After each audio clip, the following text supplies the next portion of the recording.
Jo, nuk ishte telefona, nuk ishte rrjete sociale, syti kishëm ka radiot edhe syti kishëm ka televizioni, edhe kur u dha lajmi, ne mendum, u gëzum shumë, dhe mendum se Miloševiqi dhe qeveria e tij nuk do të mundën të përballojnë as 3-4 ditë dhe do të dorëzohen, edhe pse shtetet mike të NATO-s e bombarduan 78 ditë pa të merr, po edhe besim edhe një siguri se megjithatë liria do të vjen. Ishëm shumë të lumtur.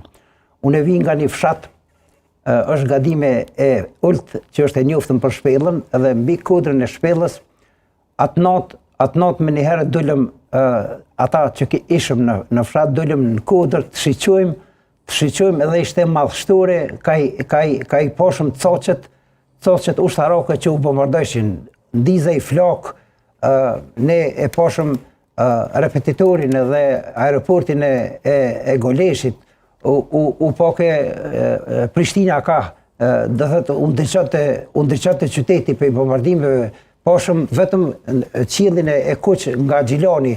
Kështu ishte një kënaqësi shpirtërore që megjithatë të merrit edhe luftës po i vjen fundi. E ndjenim se po vjen liria, apo jo? E ndjenim se po vjen liria. Ajo ishte ndjenja që e përjetonit në ato momente?